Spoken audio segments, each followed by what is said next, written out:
E juntos nós iremos agora entender um pouco mais daquilo que Jesus quer de nós, aquilo que Ele quer semear nos nossos corações.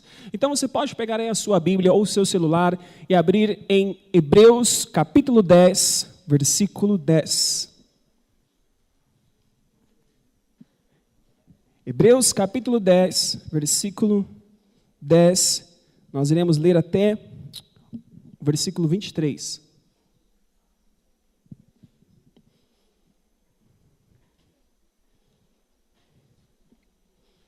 Amém? Encontraram? Se alguém está com alguma dúvida ou dificuldade, pede para a pessoa que está ao seu lado, não se constranja. Eu também não cheguei na igreja sabendo abrir a Bíblia, não.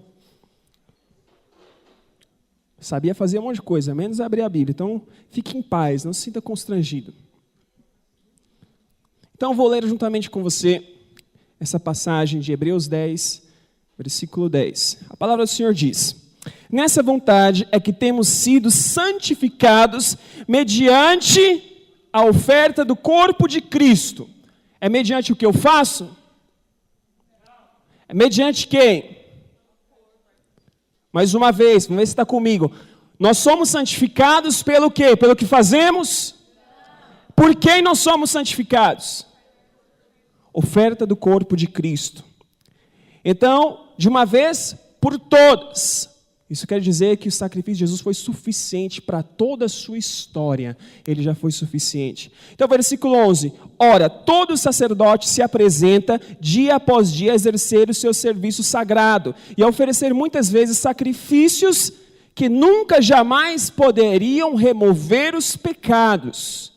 Agora olha o que diz o versículo 12. Jesus, porém, tendo oferecido para sempre um único sacrifício pelos pecados, assentou-se à destra de Deus, aguardando daí em diante, até os seus inimigos sejam todos postos por estrado aos seus pés, porque com uma oferta aperfeiçoou para sempre quantos estão sendo santificados.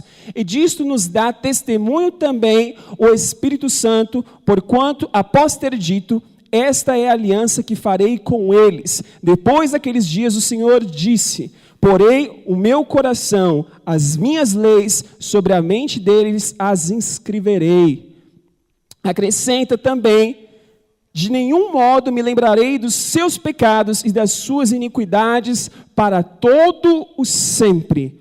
Ora, onde há remissão destes, já não há oferta pelo pecado. Tendo, pois, irmãos, intrepidez para entrar no Santo dos Santos pelo sangue de Jesus, pelo novo e vivo caminho que Ele nos consagrou pelo véu, isto é, pela sua carne, e tendo grande sacerdote sobre a casa de Deus, aproximemo-nos com um coração sincero, em plena certeza de fé, tendo um coração purificado de má consciência. É do pecado? É do que você está purificado aí? Da má consciência. E lavado o corpo com água pura. Guardamos firme a confissão da esperança sem vacilar, pois quem fez a promessa é fiel para cumprir. Então vamos lá. Talvez você leu essa passagem, leu tudo isso juntamente comigo, e você chegou a uma conclusão: não entendi nada, né?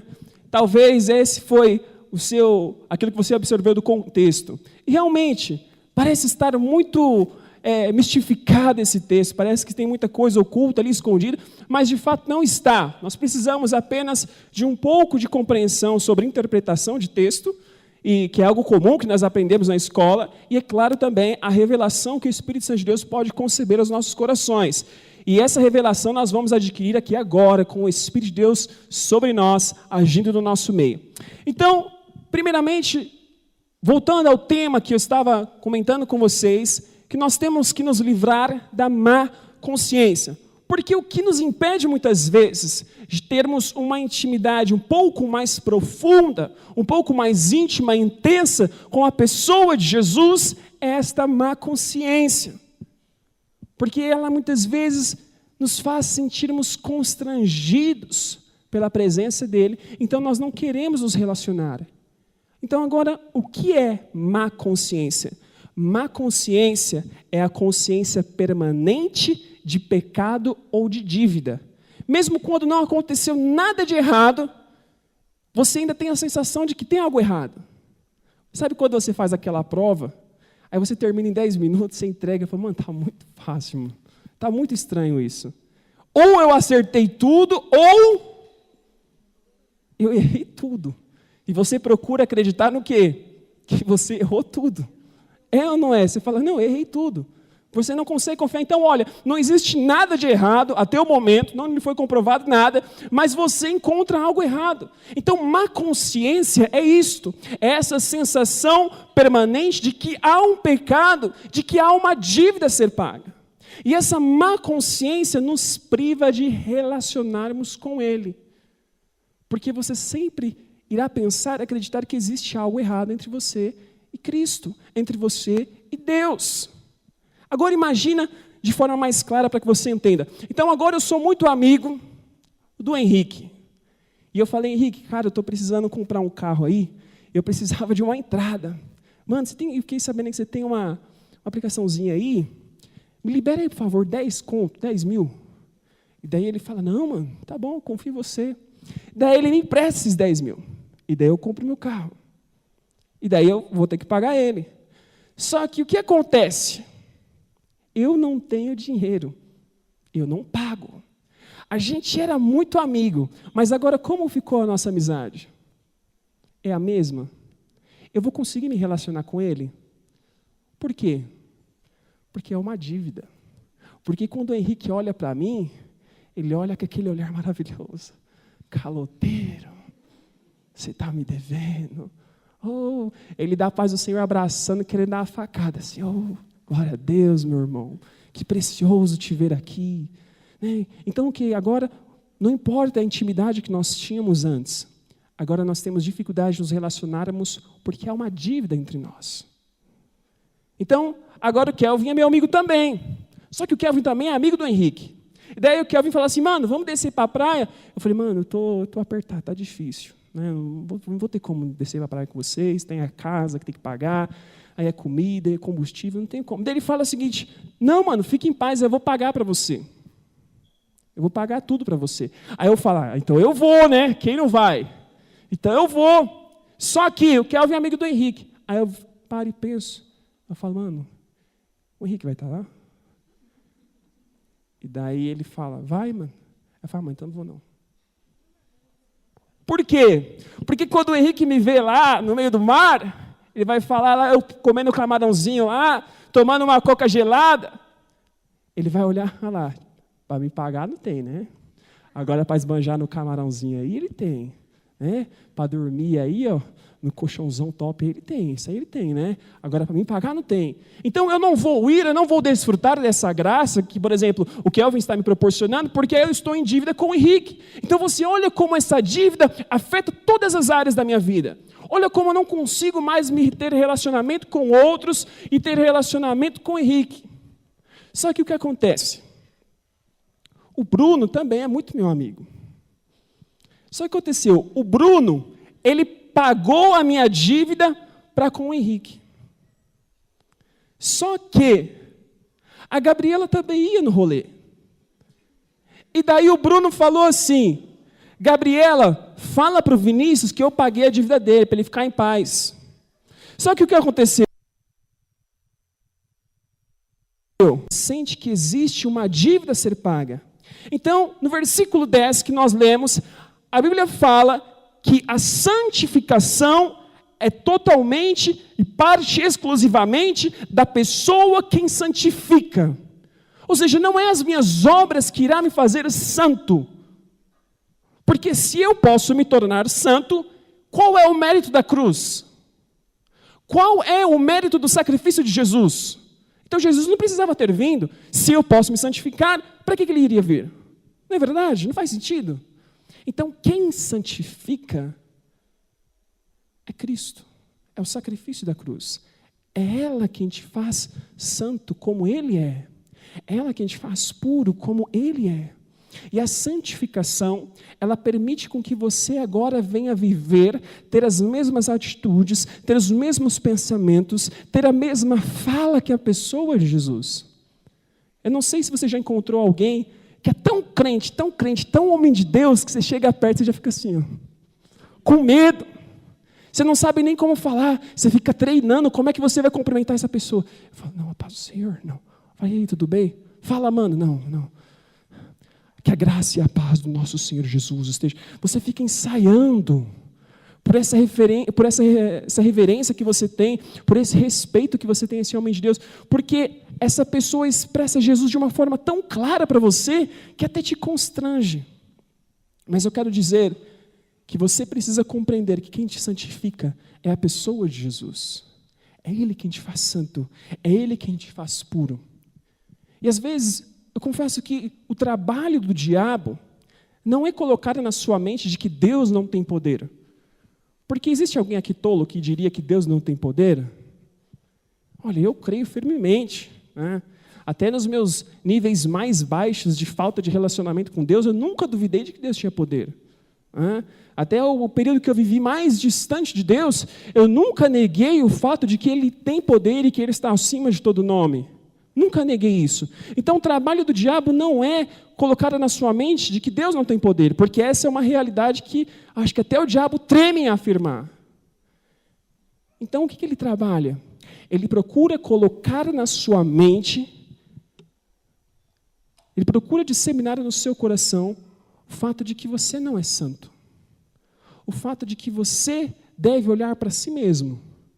Ou seja, você procurar encontrar valor em você. E daí começa a surgir o quê? As bads, as tristezas, os conflitos na mente. Por quê? Porque dentro de você e de mim não existe nada de valor. E daí você fica desesperado. Aí você faz aquele famoso teatro lá no Facebook. Começa a fazer o drama. Nossa, eu vou morrer. Nossa, ninguém me ama mesmo. E começa a postar um monte de coisa. Gente, eu falo, meu Deus do céu, tadinho do irmão. Eu fico pensando, tadinho, será que ela está passando mesmo por dificuldade ou está só mendigando elogio? Só mendigando carinho, mendigando essas coisas. Então, assim, nós precisamos ter a ciência de que muitas vezes o diabo irá trabalhar dessa maneira. Ele tentará colocar dúvida no seu coração a respeito da sua santidade.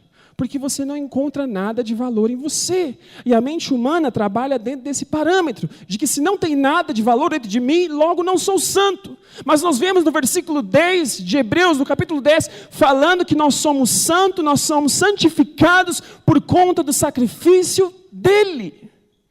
Então não existe valor em mim que possa me santificar, porque o trabalho de santificação parte exclusivamente da pessoa que santifica. Parte exclusivamente de Cristo. E isso é uma verdade que precisa estar cravada no meu coração. Então a vontade de Deus é fazer com que você esteja o tempo todo ciente do perdão. Enquanto o trabalho do diabo é manter essa má consciência dentro da sua vida, dentro da sua mente, o trabalho de Deus é trazer a consciência do perdão permanente sobre você. De que o seu pecado já foi perdoado. Aquilo que você ainda vai fazer já foi perdoado. Esta é a boa consciência. Este é o trabalho de Deus, sabe? E este é o motivo de muitas vezes Deus chorar quando Ele te vê em depressão, quando Ele te vê angustiado, porque você não consegue ter a boa consciência, você não consegue pensar o que Ele pensa a seu respeito. Então eu acredito que Deus chora também, sabe? Em nos ver debaixo dessa escravidão da má consciência, em que o tempo todo você está procurando algo de valor dentro de você. Eu confesso que já observei dentro de mim, observei e não existe algo de valor. Então eu cansei. E eu lembro que em uma determinada época eu quase surtei. Quase falei, não, vou parar com esse negócio de célula, vou parar com esse negócio de cuidar de gente, porque não existe nada dentro de mim que me faça merecer, que me faça bom para isso. Mas então Deus começou a falar a respeito da graça dele para comigo. Olha, filho, eu vou te colocar aonde eu quero colocar, porque sou eu quem te santifica. Porque sou eu que decidi fazer você meu filho. E por isso você vai desfrutar desse sobrenatural. E por isso você irá desfrutar desse novo nível de compreensão do meu amor. Então, precisamos trazer a memória a respeito do perdão de Deus. Sabe, quando a Bíblia fala para trazer à memória aquilo que me traz a esperança, o que traz a esperança para mim, o que traz a esperança para que eu viva o dia de hoje, para que eu viva o meu dia amanhã, essa esperança é o perdão. A minha esperança é saber que se eu errei hoje, eu já sou perdoada. Saber que se eu errar amanhã, eu já sou perdoada, essa é a minha esperança. É isso que me traz paz. Então eu preciso viver debaixo dessa verdade. Sabe, a prova de que, naquela época, antigamente, quando estava no período da velha aliança, os sacerdotes, eles deviam, o povo levava um animal para sacrificar, pedindo a remissão dos pecados, pedindo perdão dos pecados. E uma das provas, uma das evidências de que o sacrifício foi aceito, de que o sacrifício foi perfeito, era de que o ofertante, aquele que levou o seu animal para sacrificar, o pecador, ele já não tinha mais consciência do pecado. Então esta era uma evidência de que o sacrifício foi perfeito, de que o sacrifício valeu a pena. Só que se nós ficamos acusados, se nós vivemos debaixo dessa má consciência, então, de uma forma indireta no seu coração, você teme com que o sacrifício de Cristo não tenha sido suficiente para os seus pecados. E nós vemos que o sacrifício de Cristo, de uma vez por todas, perdoou os seus pecados passados, os presentes e aqueles que um dia ainda irão vir, já foram perdoados. Então, o que te falta é crer nessa realidade, de que eu sou perdoado. Sabe, de que eu sou amado, de que os pensamentos de Deus ao meu respeito não mudam, não alteram. Então essa realidade precisa ser firmada dentro de você. Então não se esqueça a respeito do perdão. Mantenha essa boa consciência. Então, como eu disse, de uma vez por todas, os seus pecados foram perdoados. E como eu citei naquela época, quando o ofertante levava ali o animal perante o sacerdote para que pudesse ser sacrificado e então o pecado dele ser perdoado. Entenda que naquela época, o pecado ele não era eliminado, ele não era resolvido, ele era apenas escondido. Então, esse sacrifício ele era parcial, ele não cobria todos os pecados da pessoa, dos que estavam por vir ainda. Não, ele era parcial, ele apenas escondia. Sabe quando sua mãe manda você limpar a casa, e daí você fica o dia inteiro assistindo TV ou fazendo qualquer outra coisa, aí falta 20 minutos para ela chegar do trabalho, e você não fez nada? Você limpa a casa? Não, você esconde a sujeira. Né? Eu lembro uma vez que eu estava em casa lá, e daí eu tinha limpado a casa, só que eu fiquei com maior preguiça de limpar outro negócio lá. Aí eu comi um doce, doce de leite, aí eu peguei a colherzona assim, coloquei na boca, e daí eu estava com a mão sequinha já, e eu falei, mano, vou ter que lavar essa colher. O que eu fiz? Lambi bem, assim. Aí o que eu fiz? Coloquei na gaveta e deixei lá. Aí meia hora depois, a irmã lá foi comer um doce também. Aí ela pegou aqui, a colherzona minha, né? Então, é o seguinte, aparentemente, a colher estava limpa. Por quê? Eu lambi direitinho, gente, eu sou inteligente. Aparentemente estava limpo. Mas como eu poderia evidenciar o fato de que aquela colher não estava limpa? Se eu deixasse em cima da pia ou da mesa, dentro de alguns minutos o que iria acontecer? Formiga. Então ali seria uma evidência de que a sujeira está apenas escondida. Eu não vejo, mas ela está lá. Ela está escondida. Então é a mesma coisa naquela época, o pecado ele era escondido. O sacrifício daquele animal, ele apenas cobria, ele não era total, era parcial. Mas entenda que, quando você ler o Antigo Testamento, entenda que o Antigo Testamento inteiro, ele é apenas uma figura, ele é apenas uma foto, uma representação daquilo que iria vir. Então, quando você quer comprar muito alguma coisa, mas você não tem dinheiro no momento, o que você faz? Você precisa comprar isso agora. O que você faz? Só que você não tem dinheiro. Você usa o quê? Cartão de crédito. Então, você pega e passa o cartão de crédito, você vai levar o produto. O produto está pago? Não.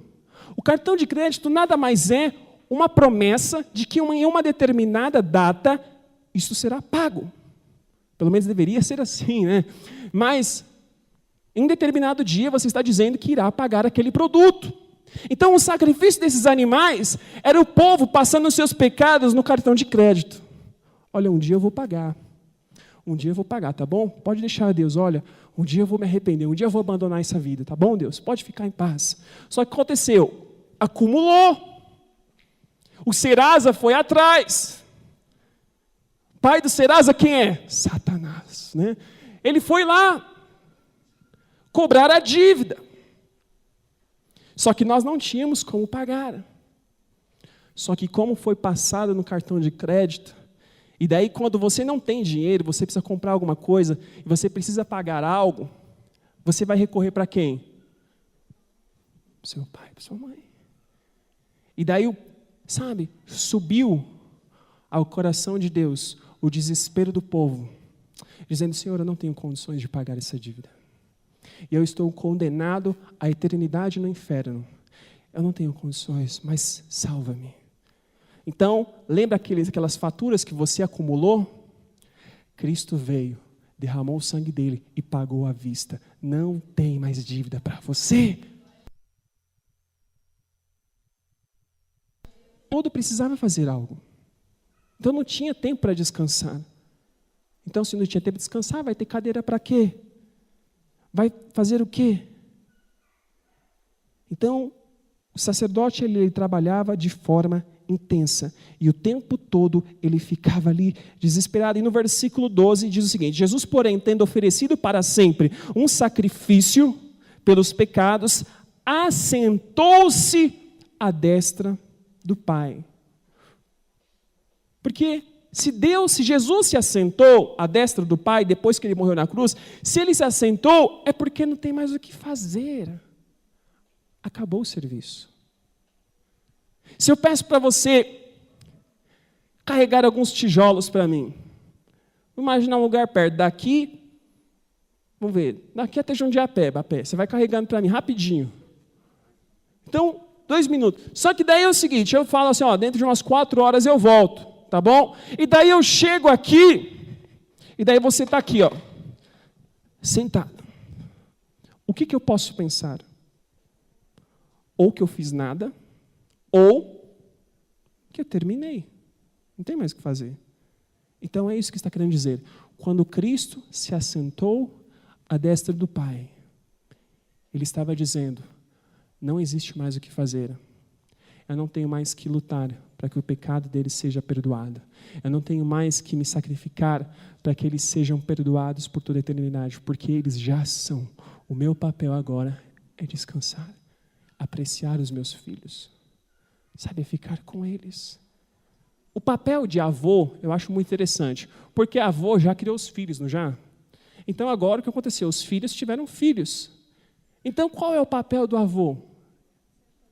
É só sentar e curtir os netos, né? E ficar ali brincando. Sabe, Deus é pai, mas Ele faz um pouco dessa função de avô, porque Ele só quer estar com você para aproveitar a sua presença. Sabe, para curtir a presença. Eu sei porque neto costuma ser muito mimado. Quando a mãe não deixa você fazer alguma coisa, você pede para quem? Para a avó. Porque vó não nega. Você quer comer alguma coisa gostosa, você vai aonde? Na casa da avó. Porque é ótimo lá. Então Jesus agora, já que não existe mais trabalho, já que não existe mais dívida, o que Jesus quer agora é apenas curtir você. É estar com você. Mas sabe o que acontece muitas vezes? Você se sente em dívida. Você se sente constrangido. Então você não consegue mais estar próximo. Você não consegue mais ter relacionamento com Ele. Mas entenda, o seu pecado, sabe, quando Cristo morreu na cruz, o pecado ele não foi coberto, ele foi eliminado. Então ele não existe mais na sua vida. Sabe, ele foi deixado de lado. E no versículo 14, a Bíblia diz o seguinte, que nós fomos aperfeiçoados. Olha o que diz aqui então. Porque com uma única oferta, ou seja, com o sacrifício de Cristo, aperfeiçoou para sempre os que estão sendo santificados. Aperfeiçoou. Eu procurei no original, ou seja, eu procurei lá no grego o que significa esse aperfeiçoado. E eu achei uma definição interessante, porque diz que aperfeiçoado significa acrescentar algo que está faltando. Então, o que aconteceu? Foi acrescentado algo em mim e você para que nós pudéssemos ser perfeitos.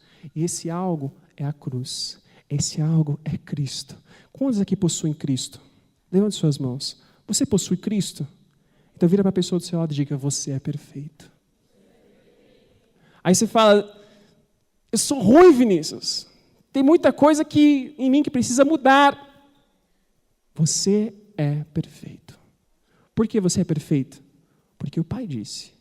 Porque Ele disse. Porque Ele está dizendo que você foi aperfeiçoado nele. Então, hoje você tem tudo o que você precisa para entrar confiadamente diante do trono da graça. Você tem Jesus, então é só você entrar. Sabe, só entra diante da presença do Rei quem é perfeito. Você já pensou nisso? Só entra diante do Rei quem é perfeito. Então, quando alguém entra diante do Rei, se ele não estender o seu cedro, aquela pessoa ali ela deveria ser morta. Ela deveria ser condenada. Então, só pode entrar diante da presença do Rei quem ele considera perfeito. Eu não sei você, mas eu posso entrar diante da presença do Rei, porque eu sou perfeito. Não é arrogância. Isso não é, ser prepotente. Eu sou perfeito porque Cristo diz que eu sou perfeito. Se sabemos que Deus é o Pai da verdade, e Ele diz que eu sou perfeito, quem sou eu para contrariar o Pai da verdade? Eu sou perfeito. Ainda que eu não enxergue nada de valor em mim, eu sou perfeito. Então, entenda que, eu sei que muitas vezes o nosso estado contraria muito a realidade de quem nós somos às vezes. Porque o seu estado muitas vezes pode ser agora de tristeza, de depressão, de alguém que acabou de pecar. Esse é o seu estado atual. Mas isso não interfere na sua posição de filho. Isso não interfere na sua posição de amado. Então entenda, você é amado pelo Pai. E o Pai tem alegria e prazer em estar com você. Então entenda, você foi aperfeiçoado. E é um princípio muito interessante que nós vemos aqui também em Hebreus, que diz que Deus, Ele simplesmente se esqueceu dos nossos pecados. Ou seja, para Deus não existe mais. De versículo 17, acrescenta também, de nenhum modo me lembrarei dos seus pecados e das suas iniquidades para sempre. Alguém sabe o que significa backup? Quando você tem que, apagar o seu celular porque deu algum bug, algum problema, você precisa dar um reset no seu celular. O que você faz antes? Um backup, certo? Porque você tem que salvar as coisas que são importantes para você. Só que eu vou falar para você, quanto à sua vida, Deus ele não fez backup. Então, se você não fez backup e você reseta seu celular, o que acontece? Perdeu tudo. Tem como você recuperar? Não tem como recuperar, porque tudo foi apagado. Eu quero dizer que dos seus pecados, Cristo não se lembra mais. E não é, às vezes a gente pensa que Deus está fazendo de louco. Eu nem lembro. Não tem nada a ver. Deus, de fato, não se lembra, como se para Ele nunca tivesse existido. Sabe por que para Deus é como se nunca tivesse existido? Deixa eu te mostrar o porquê. Cristo, Ele pecou? Não. Jesus pecou? Não. Então, Deus, Ele poderia ter alguma memória de algum pecado de Jesus? Não. Por quê? Porque Ele nunca pecou. Nós não temos como nos lembrar de algo que nunca aconteceu. Então, se Jesus nunca pecou, se Ele é perfeito, se Deus não se lembra dos pecados de Jesus, porque Jesus não pecou, e a Bíblia fala que Jesus hoje está em mim, e a Bíblia fala que eu carrego a justiça de Jesus, a Bíblia diz que eu estou vestido de Jesus, então quando Deus olha para mim, Ele não se lembra dos meus pecados, não é porque eu não tenho cometido, é porque Jesus não cometeu nenhum, e se Jesus está em mim, logo eu não cometi nenhum pecado também, então eu sou tão justo quanto Jesus é. É isso que o Pai pensa ao meu respeito. É isso que o Pai pensa ao seu respeito. Você é perdoado. E dos seus pecados, Ele não se lembra mais. Ele se esqueceu. Mas muitos mantêm a consciência de pecado, muitas vezes, como uma condição de zelo para si. Poxa, eu errei. Aquela pessoa espiritual, acho engraçado. Sabe, a pessoa, às vezes conversa comigo e fala, não, Vinícius, eu errei em tal área, sabe, eu pequei. E eu fico pensando, eu não posso mais fazer isso. Sabe, eu fico lutando dentro de mim, eu não vou fazer isso, eu não quero fazer isso. Eu fico lutando. Eu fico persistindo, pensando nisso. Só que, meus queridos, deixa eu te explicar algo para você. Isso é errado. Por quê? Porque mais acusação vai vir sobre você. Porque você está colocando regras, você está colocando uma lei sobre você, de que você não pode fazer. Eu não estou te dando liberdade para o pecado, presta atenção onde que eu vou chegar. Então você coloca uma lei. Só que Jesus, Ele veio justamente para nos livrar do poder da lei, que nos incentivava muitas vezes a pecar. Então você fica, não, eu não posso pecar. Então, só que a Bíblia fala que Deus fez o que com os seus pecados? Ele fez o quê? Esqueceu. Então por que você traz à memória aquilo que Deus esqueceu? Se Ele esqueceu, eu não quero lembrar. A pessoa vem chegar e falar assim, você lembra aquele dia que você fez aquele negócio? Nunca nem vi. Já era. Por quê? Se Deus esqueceu, eu devo esquecer também. Deixa eu te dizer, o poder está no esquecimento. Então se esqueça daquilo que você um dia fez de errado. Se esqueça de um dia, daquela vez que você pisou na bola com Deus. Se esqueça, porque Ele não lembra. Porque Ele não tem memória a respeito daquilo que você fez de errado. Porque Ele já te perdoou. Sabe, porque Ele já deixou isso de lado. Ele já não se lembra mais. Então, hoje, não existe mais a necessidade de sacrificar um animal, pedindo a remissão dos pecados. Por que não existe mais a necessidade? Porque Cristo, de uma vez por todas, já nos perdoou. Já nos fez livre. Então, se nós já somos livres em Cristo, nós precisamos nos apropriar dessa liberdade e nos livrarmos da má consciência. A Bíblia fala lá no versículo 22 que nós temos que nos apresentar com um coração sincero perante o Pai. E o que é um coração sincero? Sabe, você não precisa mais vestir máscaras para se apresentar diante de Deus. Porque a gente às vezes quer... Quando a gente vai entrar num ambiente muito chique, principalmente mulher, vai entrar num ambiente muito chique, vai num restaurante e tudo mais, a mulher antes de entrar no restaurante, ela se olha 15 vezes para entrar no ambiente. Ela fica assim, aí pega o celular, aí olha o batom, que não sei o quê. Por quê? Tem que estar perfeito. Tem que estar impecável. E daí, se ela dá aquele sorrisinho e tem um batom no dente, é o fim. É o fim, acabou. Nossa, aí briga com você ainda, porque você não avisou. Por que não te corrigir? Porque você não... Então, o que acontece? Você às vezes fica tentando procurar perfeição em você, e é isso muitas vezes que nós fazemos. Você quer estar perfeito para entrar diante da presença do Pai, mas deixa eu te dizer que você já é perfeito, porque quem te qualifica é a pessoa de Jesus. Então, livre-se dessa má consciência. Você é santo por conta de Cristo. Você é livre por conta de Cristo. Então, mantenha isso na sua mente. Mantenha isso no seu coração. Eu sei que muitos de vocês se sentem mal porque não conseguem orar. Porque não conseguem ler a Bíblia. Ou eu sou o único que muitas vezes passo por isso. Mas eu quero dizer, sabe por que você se sente mal? Porque você não consegue ler a Bíblia, não consegue orar, porque você sabe que devia, mas não consegue. Quando vai orar, você ora, você fala, nossa, orei 1 hora, passou 2 minutos. Aí você vai ler a Bíblia e fala assim, nossa, li demais. Você leu 3 versículos. Você se sente mal por isso, mas sabe por que você não consegue muitas vezes ler a Bíblia e orar? Porque você tem medo da presença. Você acha que tem dívida. Você acha ainda que tem alguma coisa a ser feita. Mas essa não é a realidade. Então, seja purificado de toda má consciência. Sabe, não busque ser qualificado por si mesmo, por aquilo que você tem a oferecer. Permita que a consciência do perdão consuma os seus pensamentos. E como diz no versículo 23, confie na promessa que Ele fez. Porque se Ele fez, Ele é fiel para cumprir. Se Ele te prometeu que um dia você estaria diante da presença dEle, porque Ele te vê perfeito, confie nisso. Ainda que o seu estado atual contrarie totalmente essa verdade, se firme naquilo que Ele disse. Porque você é santo, porque você é puro, porque você hoje carrega, sabe, aquilo que Deus já inseriu dentro da sua vida. Os seus pecados foram perdoados, a sua dívida está paga, o seu relacionamento é livre. E talvez você até pense, poxa, de novo, mais uma vez, estão reafirmando essa questão da graça, essa questão de... Eu vou falar para você, meus queridos, eu não vou me cansar de ministrar a respeito disso.